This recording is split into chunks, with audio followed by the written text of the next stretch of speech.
Well, not only do they serve delicious crepes here, but they also have European coffee.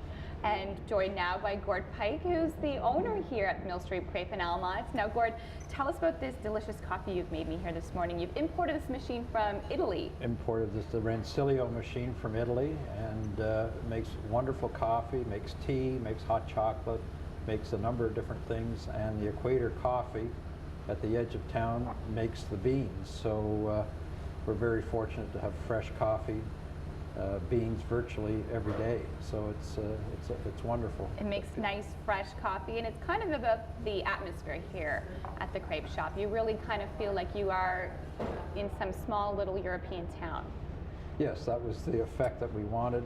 We want people to have an enjoyable experience. We want people to come out and not only have wonderful crepes and beautiful desserts, but also enjoy the experience. You can look out the window and see the waterfalls of the Mississippi River.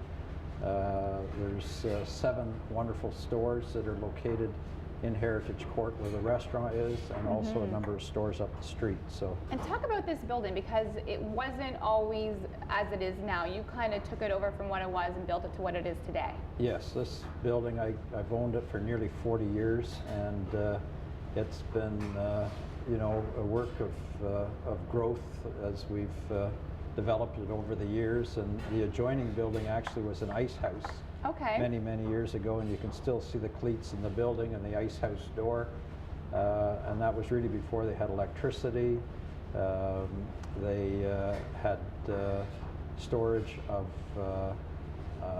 lockers in here before they had electricity, and people kept their meat and their frozen goods in here. So it's got quite a history. It's been a grocery store for probably 40 years, and I moved the grocery store and built a new one on the edge of town, but it's constantly continued to be a hardware store or a dry goods store. It's, so when the box stores came into adjoining communities, we had to reinvent ourselves downtown. Change it up. And fortunately, we have no box stores in Almonte, but yeah, it's growing everywhere else, though. Was it always your vision to have a little crepe shop? It was always my vision. I went skiing at Mont Tremblant probably 20 years ago, and I carried that thought with me for a long time, and really decided to open it 2 years ago when we renovated this building. So. And how has it been the last 2 years? It's been absolutely awesome, and it's not only local support that we get tremendous out-of-town support. And in fact, in March and April, we were featured in the Porter magazine. That's right. In Porter Airlines. So we've had lots of great publicity, and people really seem to enjoy the experience. And one thing I really like about this place is you try to use as much local ingredients as you can.